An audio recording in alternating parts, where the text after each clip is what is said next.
By the time James asked me to pass the orange juice, I'd already written our divorce in my head, 3 times, all in different genres. The first was a tragic literary piece, where I'd weep gracefully into my coffee cup. The second was a thriller, where I'd poison his eggs, Benedict. The third was a comedy where I'd simply disappear, leaving behind only a note that read, "Gone to find myself. Check the fiction section." Before we dive deeper into this story, I have one small request. Please subscribe, drop a like, comment, and hit that hype button to boost this channel so more people can discover these incredible Reddit stories. I handed him the juice without looking up from my laptop screen, where I'd been pretending to work on my novel for the past 6 months. The cursor blinked at me mockingly, as empty and rhythmic as James's chewing. Across the granite island of our perfect kitchen, my husband consumed his breakfast with the same methodical precision he applied to architectural blueprints. Measure twice, chew once, swallow without tasting. "Mom, are you even listening?" Lily's voice cut through the morning silence like a scalpel through tissue paper. At 23, my daughter had perfected the art of exasperation, treating conversations with me like mandatory community service. "Of course, sweetheart." I minimized my document, all blank pages, and gave her my full attention. "You were telling me about your promotion." "No, Mother. I was asking if you'd finished your book yet. You know, the one you've been working on for the past 2 years?" She made air quotes with her manicured fingers, the same dismissive gesture I'd seen James use when colleagues asked about my writing. The kitchen fell silent except for the hum of our Sub-Zero refrigerator, that monument to suburban success that cost more than my first car. Everything in this house was perfect. The marble countertops that showed every fingerprint, the custom cabinets that held dishes we never used, the breakfast nook windows that framed our neighbors' equally perfect lives like a reality show I'd never auditioned for. "Writing takes time," I said, closing the laptop. Real writing, anyway. James finally looked up from his phone, where he'd been scrolling through emails with the intensity of a day trader. "Maybe you should consider taking that creative writing class at the community center. Sometimes structure helps with productivity." The word hung in the air like smoke from a house fire. Productivity. As if creativity could be measured in quarterly reports and profit margins. As if the stories brewing in my head could be blueprinted and constructed like one of his sterile office buildings. I'd been Helen Carter, aspiring novelist, for longer than I'd been Helen Carter, architect's wife. But somewhere between PTA meetings and dinner parties where I smiled politely while James's colleagues discussed their latest projects, I'd become Helen Carter, woman who used to write. Past tense, like something that had died quietly in the night. "The Hendersons are having another barbecue this weekend," James continued, already moving on from my creative failures. "Bill wants to discuss the Morrison project. You'll need to make that spinach dip everyone likes." Everyone. As if the entire neighborhood had voted on my spinach dip, as if this was my greatest contribution to society. Helen Carter, wife, mother, maker of adequate appetizers. I nodded and smiled, the same automatic response I'd perfected over 25 years of marriage. "Yes, dear. Of course, dear. Whatever you need, dear." The words tasted like sawdust in my mouth. After they left, James to his office downtown, Lily to her marketing job at a firm that actually appreciated her ideas, I sat alone in our perfect kitchen, surrounded by the debris of their perfect lives. Coffee cups with lipstick stains and newspaper sections folded to hide anything remotely interesting.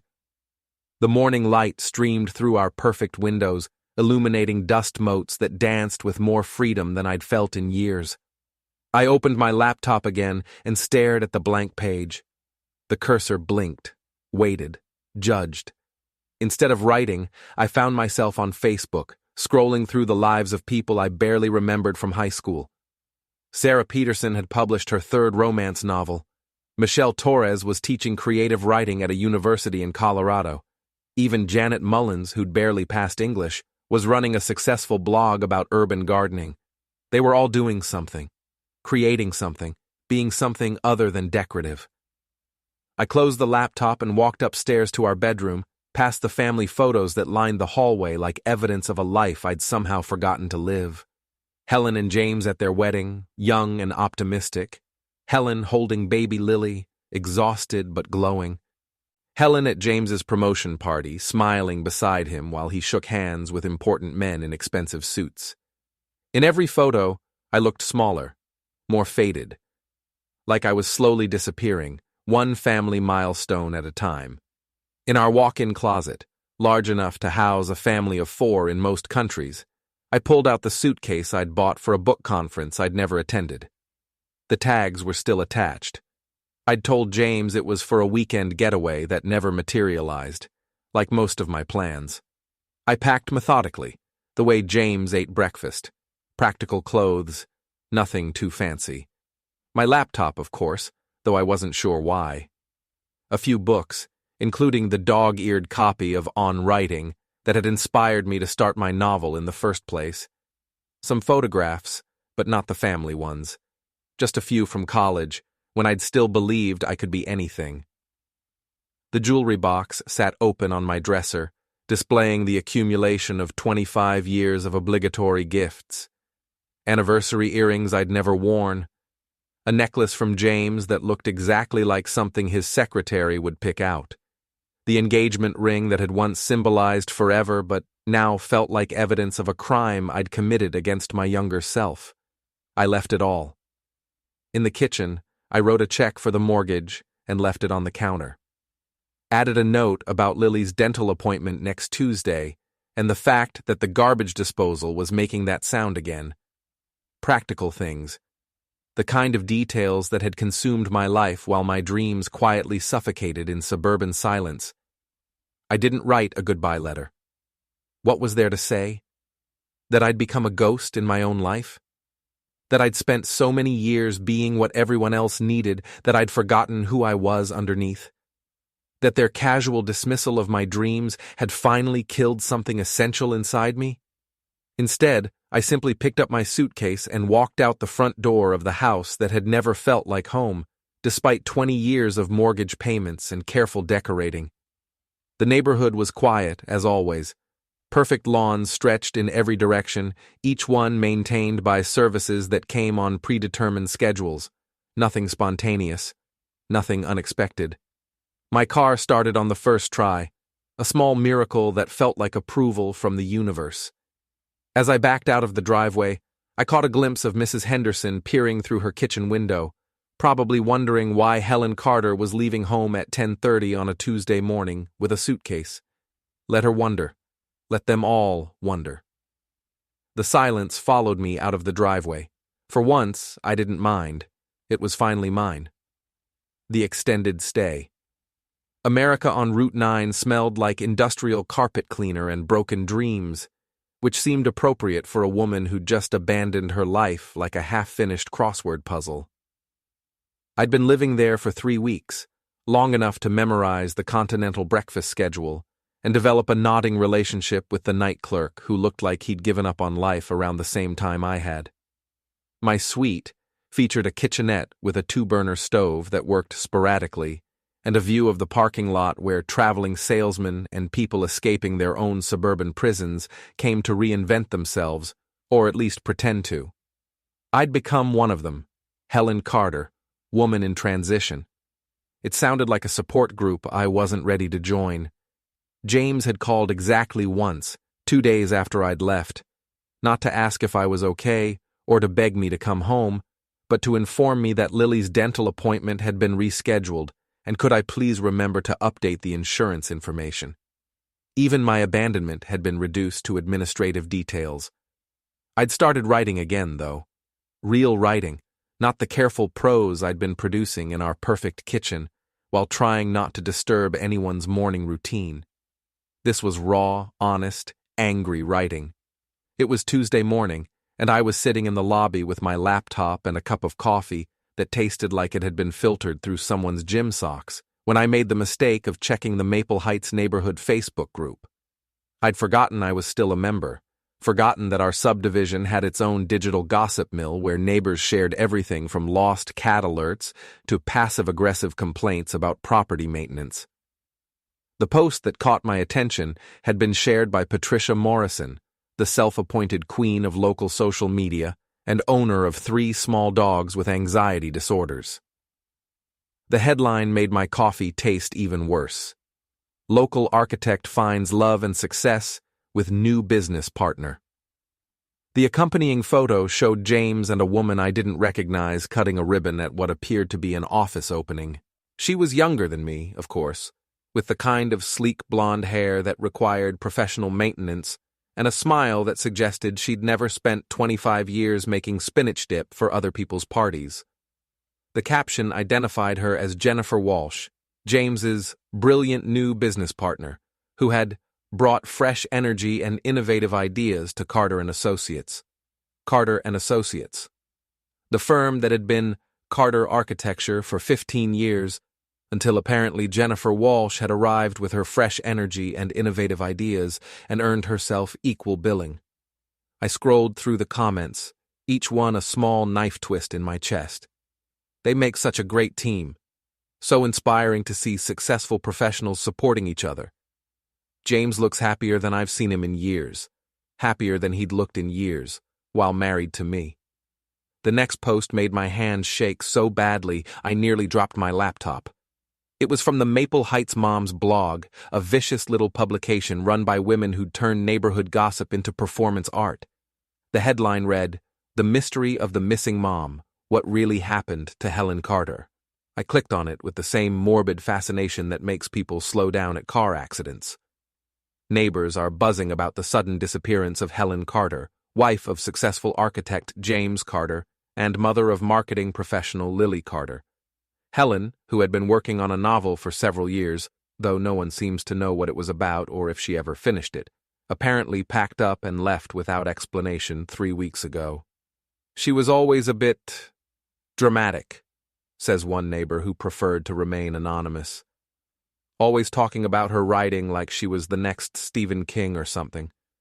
I think she finally realized it wasn't going to happen and had some kind of breakdown. James Carter declined to comment, but sources close to the family suggest that Helen had been struggling with what one friend called unrealistic expectations about her creative abilities and had become increasingly difficult to live with. She was always complaining that nobody took her seriously, the friend continued. But honestly, she'd been working on the same book for years and never seemed to make any progress. At some point, you have to accept reality, right? The Carter family asks for privacy during this difficult time. James continues to focus on his thriving architectural firm, recently expanded with the addition of talented partner Jennifer Walsh. Daughter Lily has returned to work after taking a brief leave to deal with the family situation. We wish the Carter family well and hope Helen finds whatever she's looking for. I read it 3 times, each pass revealing new layers of humiliation. They'd turned my disappearance into a cautionary tale about middle-aged women who couldn't accept their limitations. I was the crazy lady who'd thought she could write, the delusional housewife who'd finally snapped when reality came calling.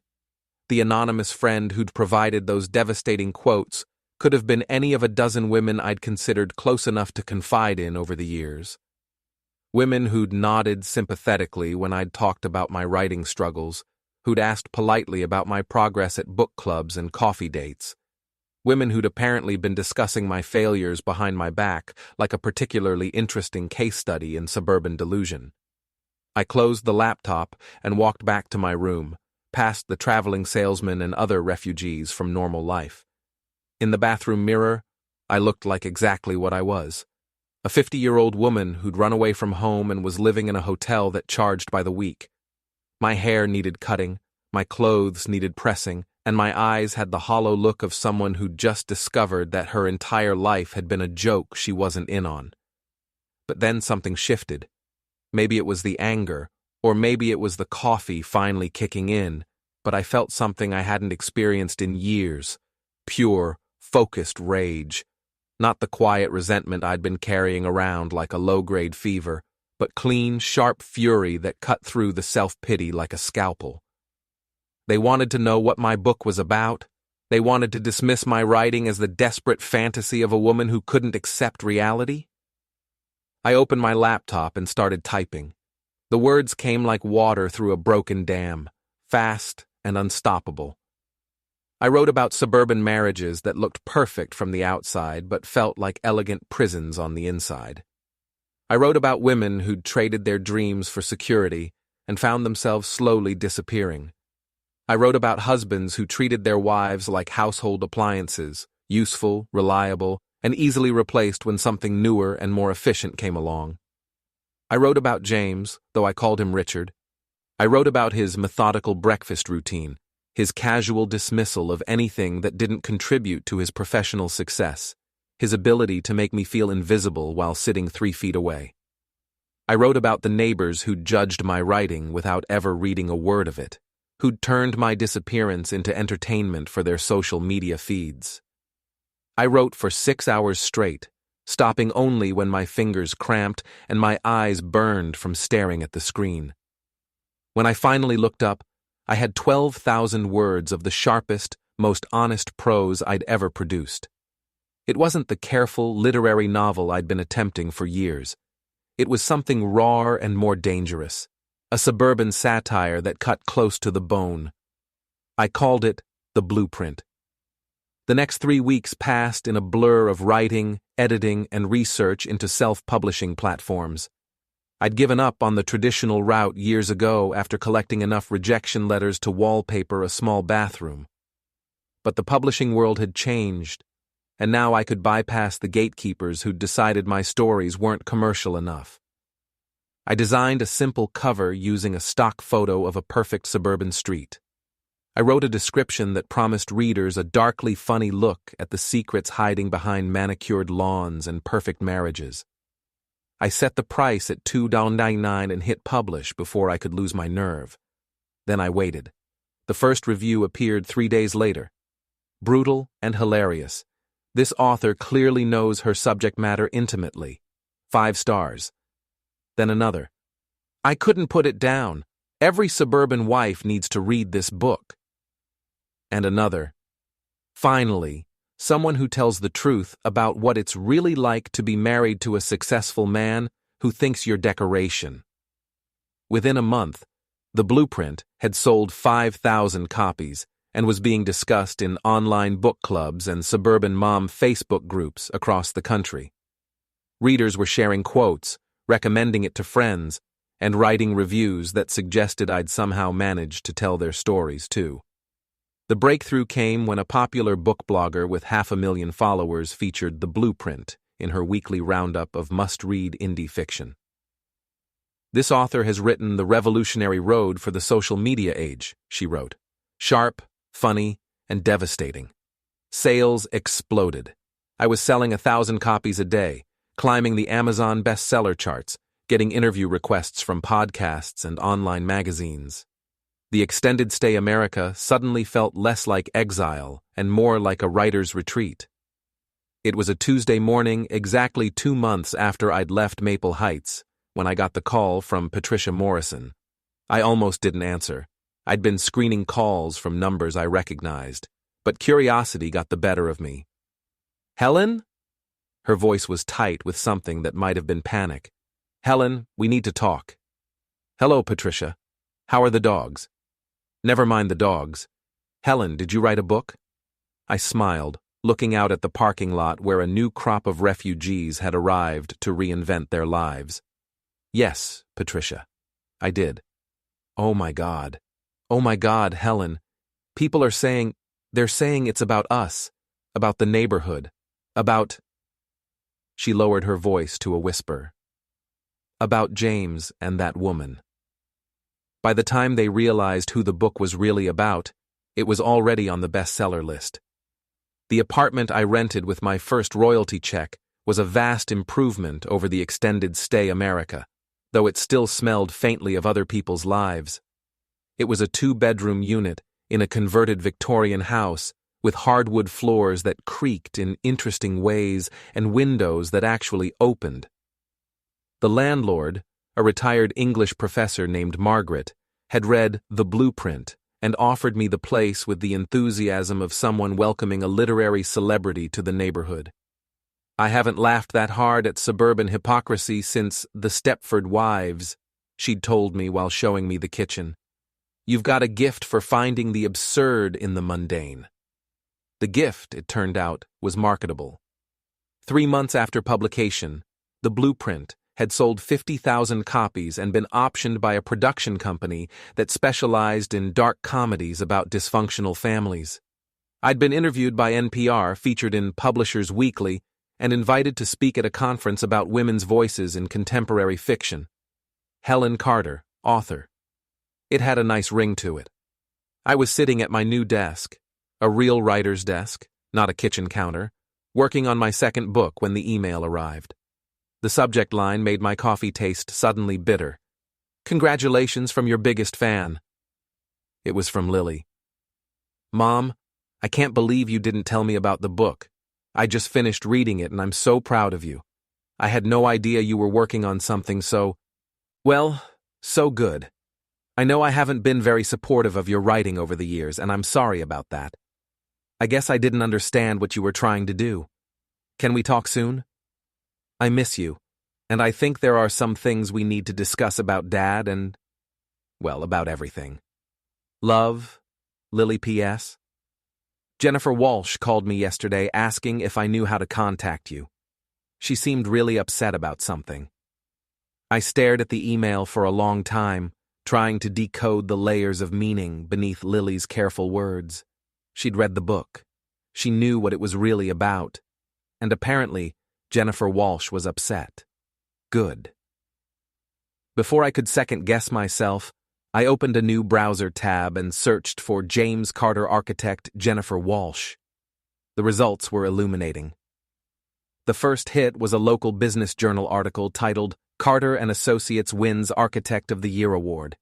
The photo showed James accepting a crystal trophy, with Jennifer beaming beside him in a dress that probably cost more than I used to spend on clothes in 6 months. The article praised their innovative partnership and fresh approach to residential design. Carter credits much of the firm's recent success to the creative input of his business partner, Jennifer Walsh. She's brought a new perspective to everything we do, Carter says. I can't imagine the firm without her now. Creative input. I wondered if that was what they were calling it. The second hit was more interesting. A real estate listing for a house on Elm Street, 3 blocks from my old neighborhood. The listing agent was Jennifer Walsh, and the property description mentioned that it had been personally designed by award-winning architect James Carter as a showcase of modern suburban living. I clicked through the photo gallery, and my hands started shaking. The house was almost identical to the one I'd shared with James for 20 years. Same floor plan, same granite countertops, same custom cabinets. Even the color scheme was similar, soft grays and whites that James had always favored. He'd built Jennifer a replica of our life. The listing had been marked sold 6 months ago, right around the time The Blueprint had started climbing the bestseller charts. I wondered if they'd celebrated the purchase while discussing my latest Amazon reviews. I spent the rest of the afternoon falling down internet rabbit holes, piecing together the timeline of James and Jennifer's relationship through social media posts and business announcements. They'd been partners for 2 years, but the photos suggested their relationship had become personal long before it became official. There was James at a charity gala with Jennifer as his colleague. James and Jennifer cutting the ribbon at a client's grand opening. James and Jennifer accepting an award for sustainable design, standing just a little too close to be purely professional. The final piece of evidence came from Jennifer's Instagram account, which she'd apparently forgotten to make private. 3 months ago, she'd posted a photo of a breakfast table set for 2, with the caption, "Sunday mornings are the best with my favorite architect." The table was the same granite I'd eaten breakfast at for 20 years, but the place settings were different, more expensive, more stylish. Everything was an upgrade, including the woman serving the orange juice. I closed the laptop and walked to my kitchen, where I made myself a sandwich and ate it standing up, looking out at the street where normal people were living their normal lives. A jogger passed by, followed by a woman walking 3 small dogs that reminded me of Patricia Morrison's anxious pack. Somewhere in this city, people were falling in love and getting divorced and writing books and giving up on dreams and starting over. And somewhere, James and Jennifer were probably having dinner at the table where I used to sit invisibly, discussing their successful firm and their beautiful house and their bright future together. Maybe they'd even talked about my book, laughed about how I'd turned our failed marriage into a bestseller. The thought should have hurt more than it did. Instead, I felt something cold and calculating settle in my chest. They'd gotten everything they wanted: success, love, a perfect suburban life built on the foundation of my discarded dreams. They'd even gotten to be the victims in the story, the innocent parties hurt by the crazy woman who'd written mean things about them. But I was just getting started. I opened my laptop and started a new document. If they wanted to see what happened when you underestimated Helen Carter, I was happy to show them. After all, writers don't just observe life, we shape it. And I'd become very good at crafting narratives that people couldn't ignore. The cursor blinked at me, waiting. This time I knew exactly what to write. Writers don't return home for closure, we return for material. The rental house on Oak Street was perfect for my purposes. Close enough to observe the neighborhood dynamics, far enough away to avoid immediate recognition. It was a modest colonial owned by a retired couple who'd moved to Florida and were happy to rent to a quiet writer lady for 6 months. They'd even left behind some furniture and a decent internet connection, which was all I needed for the next phase of my research. I'd told my new neighbors I was working on a sequel to The Blueprint and needed to immerse myself in suburban culture for authenticity. This was technically true, though I didn't mention that the sequel would be more of a live-action performance than a traditional novel. Within a week, I'd been absorbed into the social ecosystem of Maple Heights, like a virus disguised as medicine. The book club invited me to discuss contemporary women's fiction. The PTA asked me to speak at their fundraiser about following your dreams. The Neighborhood Watch Committee wanted my thoughts on improving community engagement. Everyone wanted to meet the famous author who'd grown up just a few streets away. They were fascinated by my transformation from invisible suburban wife to best-selling novelist, as if I'd performed some kind of magic trick they might learn to replicate. "It's so inspiring," gushed Sandra Kellerman at the coffee shop where the local moms gathered every Tuesday morning. "I always knew you had something special in you, even back when you were married to James." This was a complete lie. Sandra had barely acknowledged my existence during my 20 years as James's wife. But now that I was Helen Carter, author, she was eager to claim credit for recognizing my potential. "Thank you," I said, sipping my latte and making mental notes about the group dynamics. "It's amazing how much clearer everything becomes once you step outside your old life and really look at it." "And James?" added Patricia Morrison, leaning forward with the hungry expression of someone about to share particularly juicy gossip. "How is he handling all your success? It must be strange for him, seeing you become so visible." The other women leaned in, waiting for my response. This was what they'd really come for, not to celebrate my achievements, but to dissect the aftermath of my marriage's collapse. They wanted details about James's reaction to the book, about whether he'd tried to stop publication, about how it felt to expose our private life to public scrutiny. "James is doing well," I said carefully. "I understand he's very happy with his new business partner. Jennifer, isn't it? They seem like a perfect match." The table went quiet. These women knew exactly what James and Jennifer were to each other, but no one had been brave enough to say it out loud. They'd all been protecting James's reputation, or maybe just avoiding the awkwardness of acknowledging that their neighbor was living with his much younger girlfriend in a house that looked suspiciously like the one he'd shared with his wife. "Yes, well," Patricia said finally, "Jennifer is very energetic. She's brought a lot of new ideas to the firm." "I'm sure she has," I replied, and let the silence stretch just long enough to make everyone uncomfortable. After the coffee meeting, I drove slowly through the old neighborhood, cataloging changes. The Hendersons had installed a new fence. The Johnsons had repainted their shutters. And there, at the end of Elm Street, was the house James had built for Jennifer. It was even more unsettling in person than it had been in the real estate photos.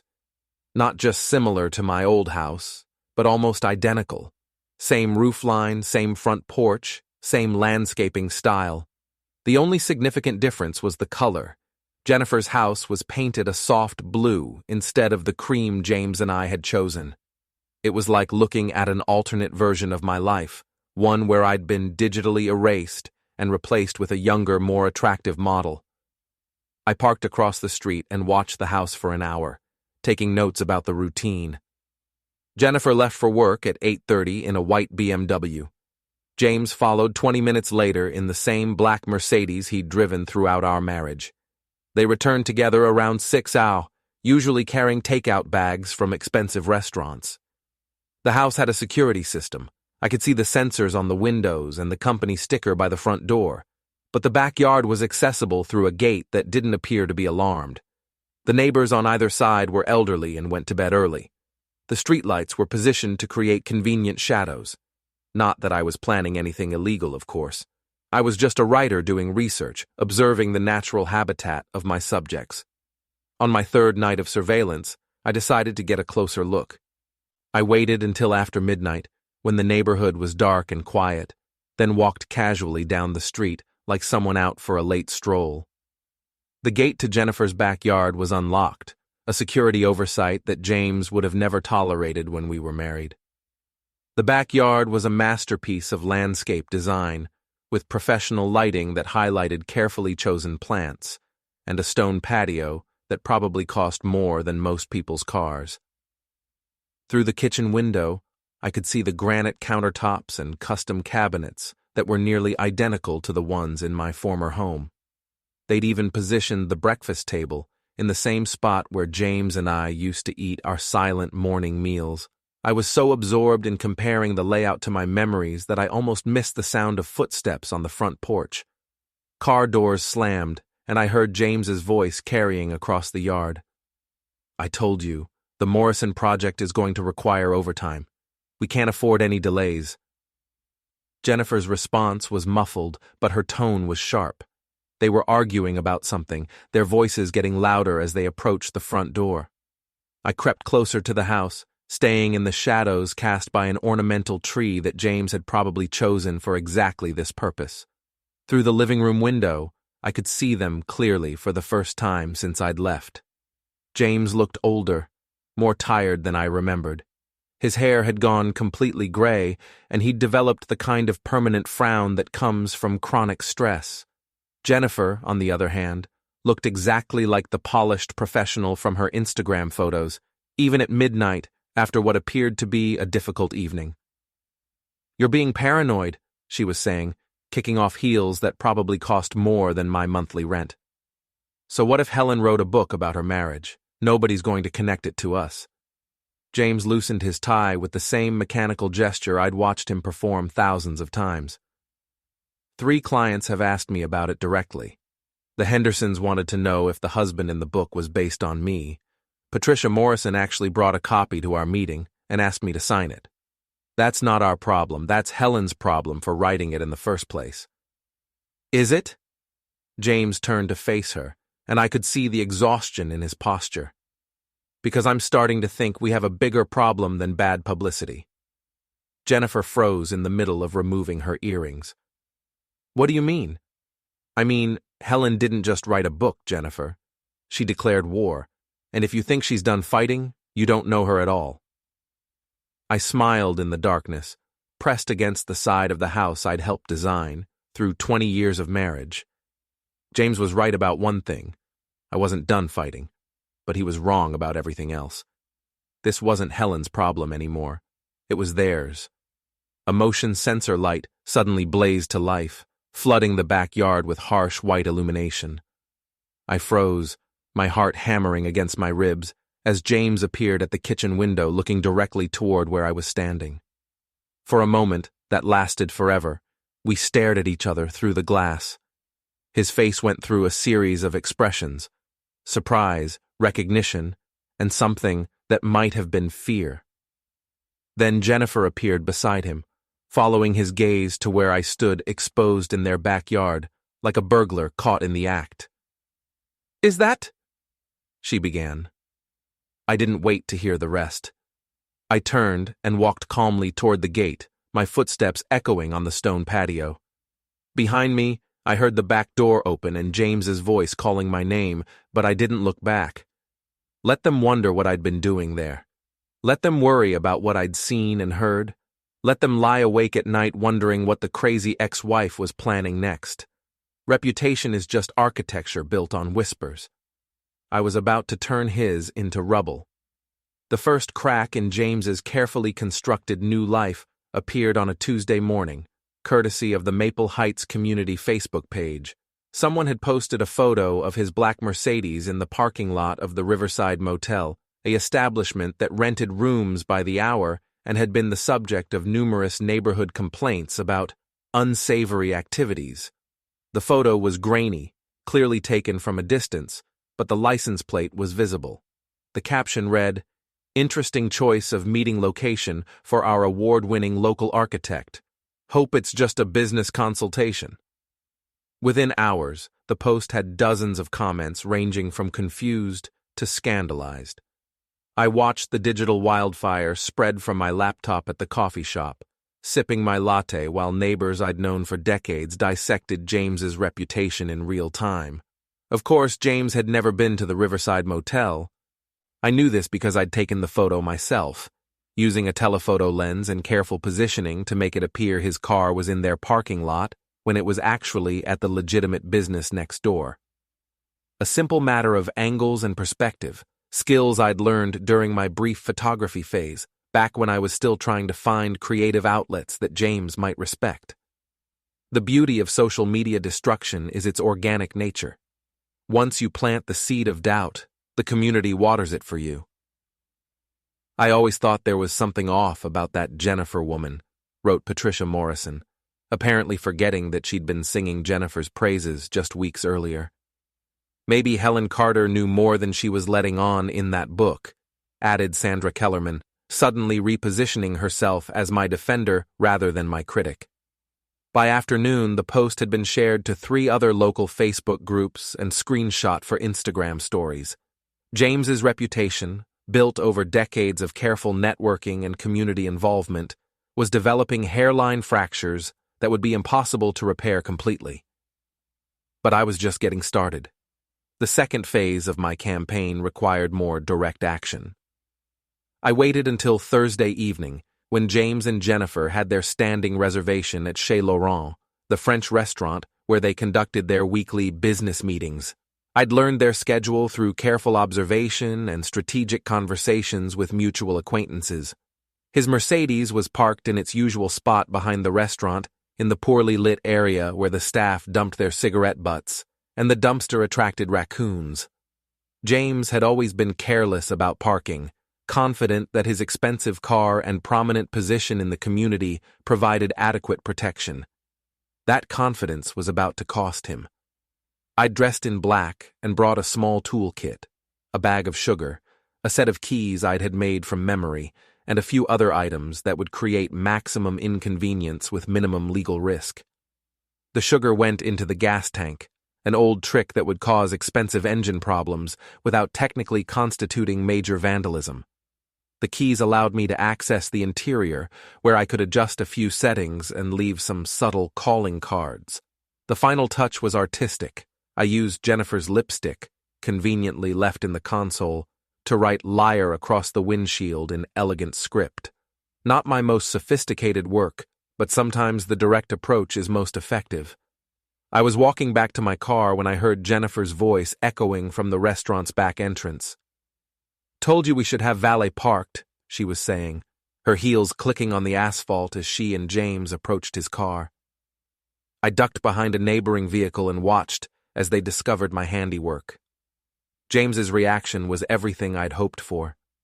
He stood frozen beside his vandalized car, his face cycling through disbelief, rage, and something that looked like genuine fear. Jennifer, meanwhile, had launched into a stream of profanity that would have impressed a construction worker. "She's completely lost her mind," Jennifer said, examining the lipstick message. "This is harassment. We should call the police." "And tell them what?" James's voice was tight with controlled panic. "That my ex-wife is playing pranks on me? They'll laugh us out of the station." "This isn't a prank, James. This is psychotic behavior." I smiled in the darkness.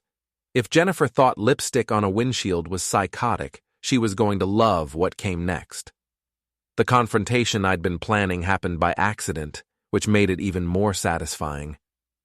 I was leaving the grocery store on Saturday morning when I spotted Jennifer's white BMW in the parking lot. She was loading bags into her trunk, wearing yoga clothes and the kind of effortless ponytail that required expensive products and professional styling. I could have avoided her. Should have, probably, if I'd wanted to maintain the illusion that I was a stable, mature woman who'd moved on from her failed marriage. But seeing her there, living the life that should have been mine, wearing the confidence that I'd lost somewhere between PTA meetings and dinner parties, where I'd smiled and nodded and slowly disappeared, something inside me snapped. "Jennifer," I called out, pushing my cart in her direction. "What a lovely surprise." She turned, and I saw the exact moment she recognized me. Her face went pale beneath her carefully applied makeup, and she took an involuntary step backward. "Helen, I didn't expect to see you here." "I live here now," I said pleasantly. "Just a few streets over from you, actually. I love what James did with your house, by the way. So creative, building an exact replica of our old home. Most men would have tried something original, but James always did prefer to stick with proven designs." Jennifer's grip tightened on her car keys. "I don't know what you're talking about." "Of course you do. The granite countertops, the custom cabinets, even the breakfast nook positioned to catch the morning light. He built you the same house we shared for 20 years, just with better furniture and a younger woman to go with it." "You're being ridiculous." "Am I?" I moved closer, close enough to see the fear in her carefully made-up eyes. "Tell me, Jennifer, when you're sitting at that breakfast table in the morning, do you ever wonder about the woman who sat there before you? Do you think about how she felt when she realized she was being replaced by someone who brought fresh energy to her husband's life? James and I are business partners. Whatever problems you had in your marriage—" "Problems?" I laughed, a sound that came out sharper than I'd intended. "The only problem with my marriage was that I didn't realize I was married to a man who saw me as a rough draft, someone to practice on until he figured out what he really wanted." Jennifer glanced around the parking lot, probably hoping someone would intervene or at least witness whatever she thought I might do next. But it was early on a Saturday morning, and most of suburbia was still sleeping off their Friday night wine consumption. "You need help," she said finally. "This obsession with James, with us, it's not healthy." "You're right," I agreed. "It's not healthy at all. But you know what's really unhealthy?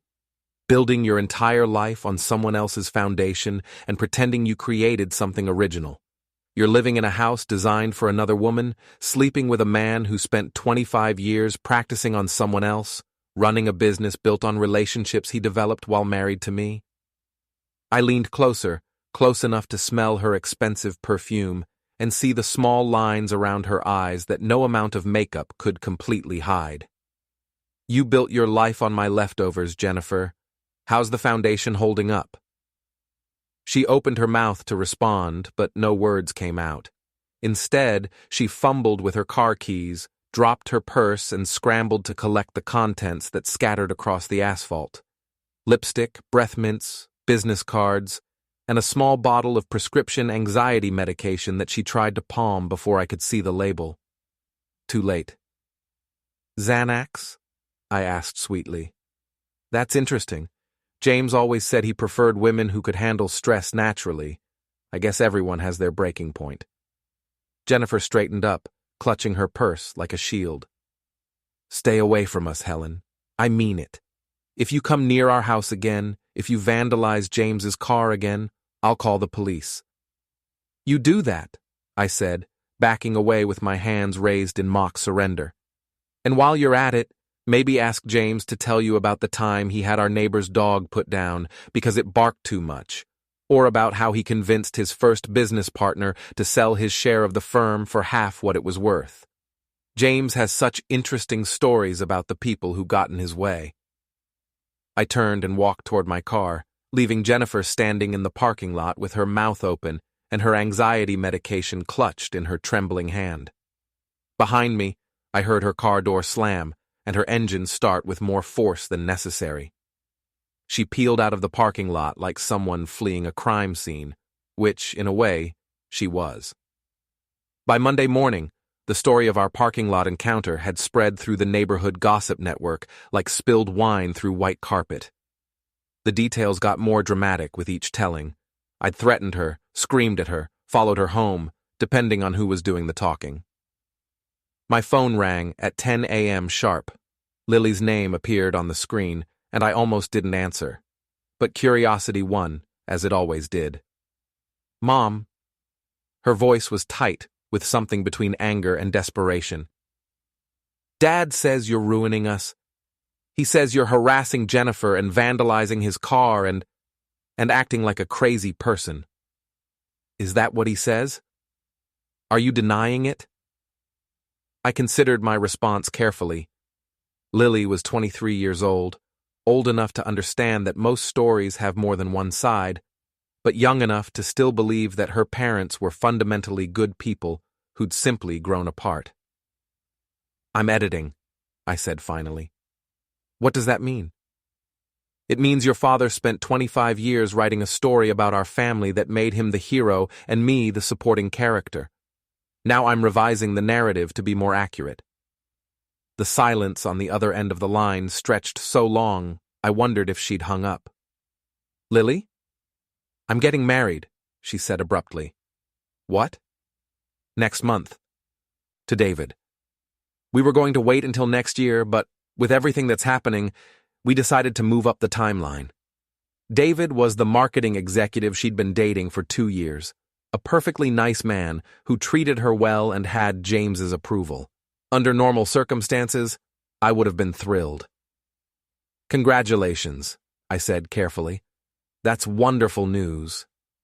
I want you there, Mom, at the wedding, but I need you to promise me something. What? Promise me you'll behave. No drama, no scenes, no... Whatever this is you're doing to Dad and Jennifer, just be my mother for one day. Can you do that? I looked out my window at the suburban street where I'd been conducting my research, where neighbors were going about their normal lives while I plotted the destruction of my ex-husband's reputation. In a few hours, I'd be back at my laptop, writing the sequel to The Blueprint that would expose even more of James's carefully hidden flaws. But Lily was getting married. My daughter, who'd dismissed my dreams and supported her father's version of our family story, wanted me at her wedding. Of course, I said, I'll be there. And you'll behave? I'll be the perfect mother of the bride. After I hung up, I sat in my kitchen and tried to imagine myself at Lily's wedding, smiling politely while James played the role of devoted father, while Jennifer stood beside him as his supportive partner, while everyone pretended that our family's implosion was just one of those unfortunate things that sometimes happen to good people. The invitation arrived 3 days later, heavy cardstock with elegant calligraphy that probably cost more than I used to spend on groceries in a month. Mr. and Mrs. James Carter request your presence, as if James was still married to someone who shared his name and his vision of perfect suburban life. I ran my finger over the embossed letters and smiled. Lily Carter was getting married. The daughter who'd once called me irrelevant now wanted me in the front row. I never could resist good theater.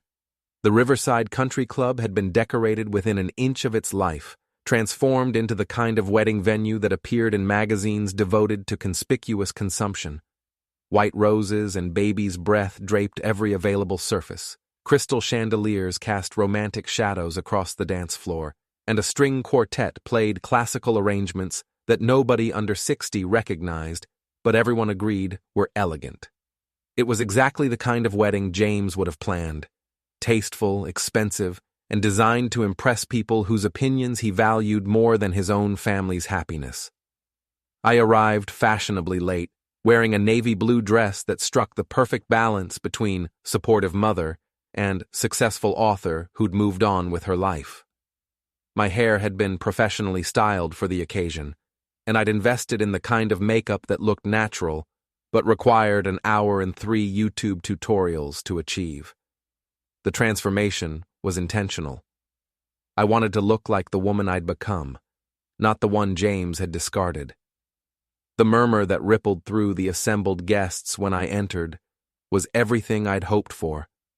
Heads turned, conversations paused, and I could practically hear the mental calculations as people tried to reconcile the Helen Carter they remembered with the confident woman walking down the aisle. "Is that Helen?" I heard Patricia Morrison whisper to her husband. "She looks different." Different was one word for it. Dangerous might have been more accurate. I took my seat in the front row, directly across the aisle from James and Jennifer. James looked distinguished in his tuxedo, his gray hair perfectly styled, and his smile fixed in place like a politician at a fundraiser. Jennifer, predictably, had chosen a dress that was just a shade too attention-grabbing for a wedding guest, her blonde hair swept into an elaborate updo that probably required architectural engineering. They made a handsome couple, I had to admit.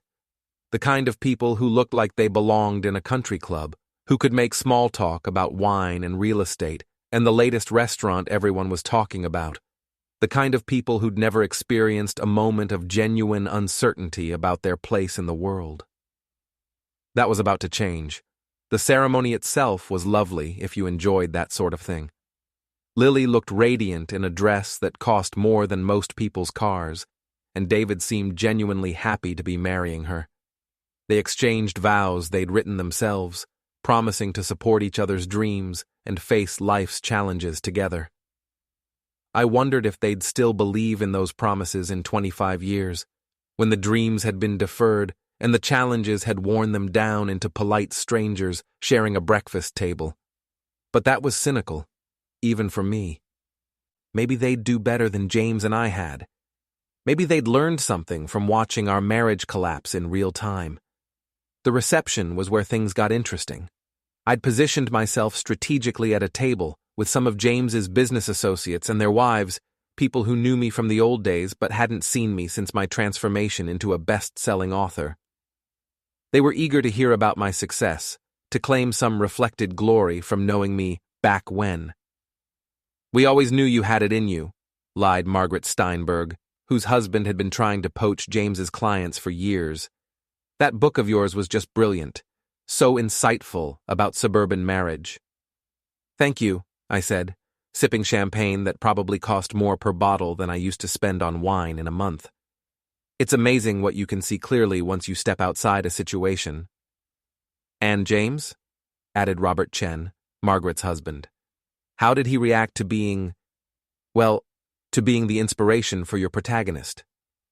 The table went quiet. This was the question everyone wanted to ask, but no one had been brave enough to voice. They all knew the blueprint was about my marriage to James, but discussing it directly would require acknowledging that their friend and colleague had been publicly dissected by his ex-wife. "James has been very supportive," I said, with a smile that didn't reach my eyes. "In fact, I should probably thank him publicly. And Jennifer, of course. They've both been such inspiration for my work." Before anyone could respond, I stood and walked toward the head table where the wedding party was seated. The DJ had just finished playing the father-daughter dance, and James was returning to his seat with the satisfied expression of a man who'd successfully performed his patriarchal duties. I intercepted him before he could sit down.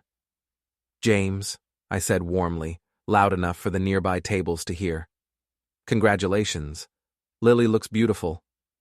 He stiffened, his politician's smile faltering for just a moment. Helen, thank you for coming. I wouldn't miss it. Our daughter's wedding is such an important milestone. I paused, looking around at the assembled guests who were pretending not to listen to our conversation. I was just telling the Chens how grateful I am for all the inspiration you and Jennifer have provided for my writing. Without you two, I never would have had such rich material to work with. Jennifer appeared at James's elbow like a bodyguard responding to a threat. Helen, this is Lily's day. Perhaps we could— Oh, absolutely, I agreed. This is definitely Lily's day. I was just thinking how wonderful it is that she'll have such a different marriage than the one I had. She's learned so much from watching us, don't you think? The conversations at the nearby tables had stopped entirely now. Everyone was watching our little drama unfold, waiting to see if the crazy ex-wife was going to cause a scene at her own daughter's wedding. I had no intention of disappointing them.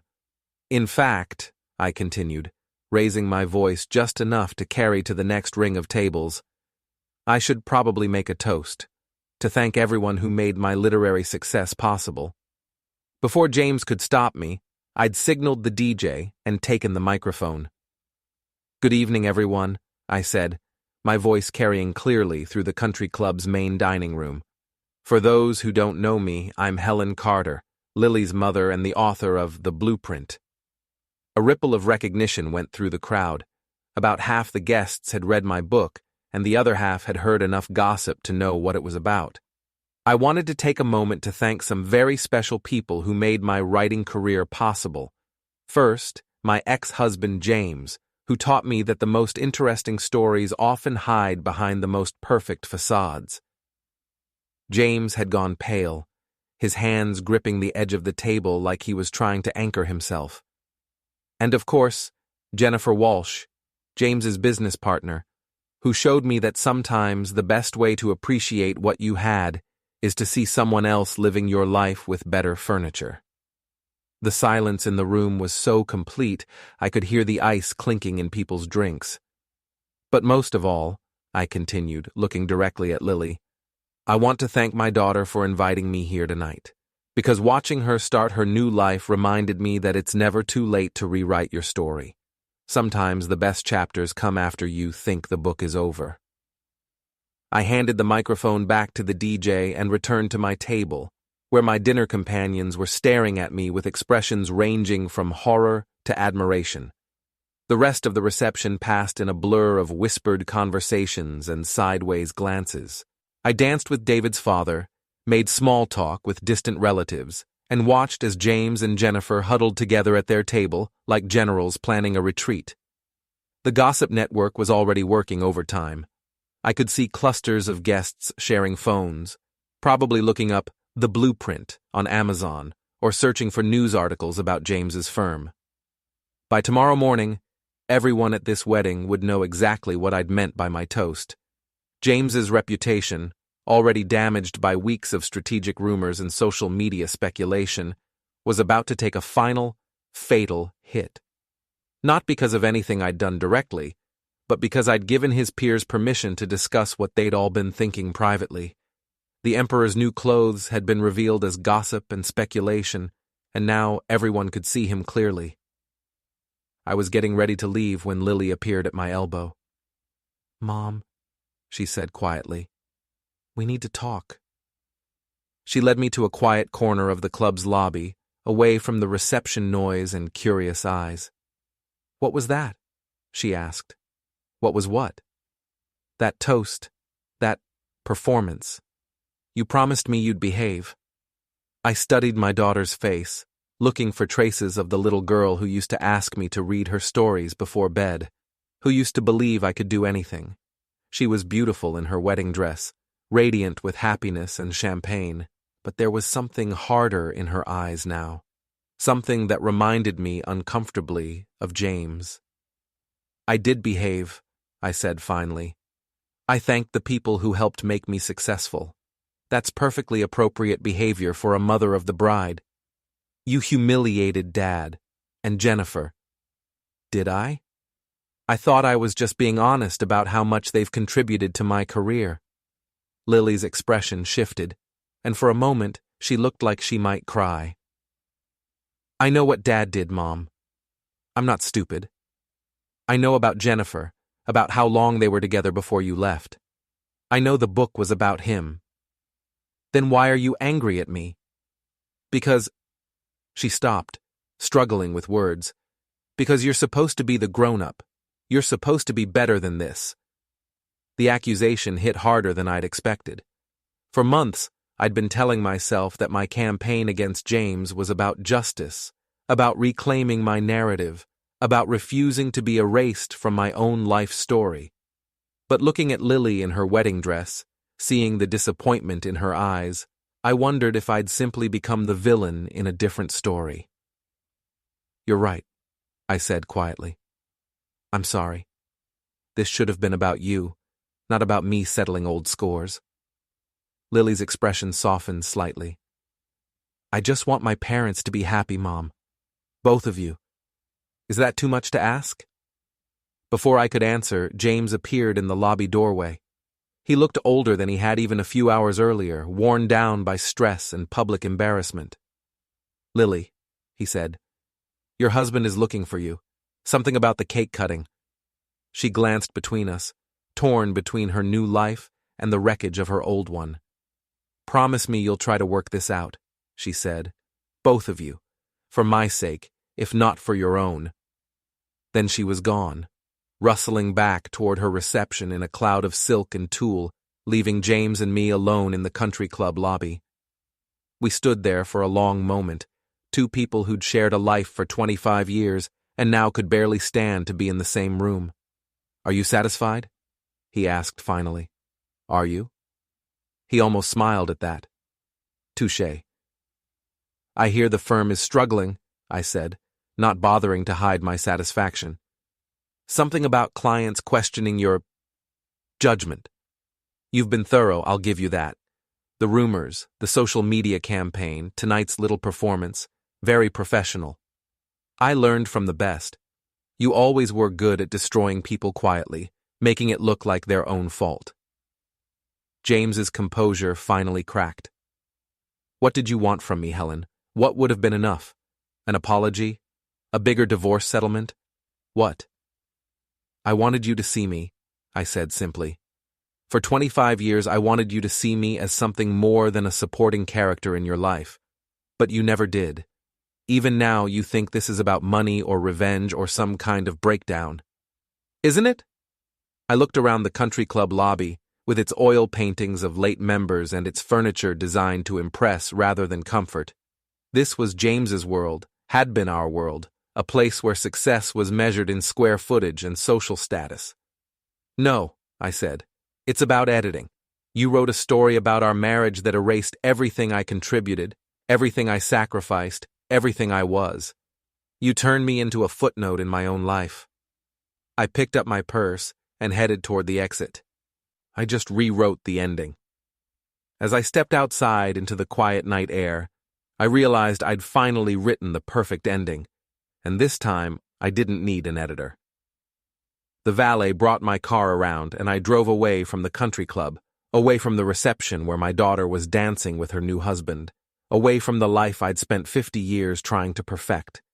Behind me, James and Jennifer would have to face the whispers and sideways glances, the questions about ethics and judgment, the slow erosion of a reputation that had taken decades to build.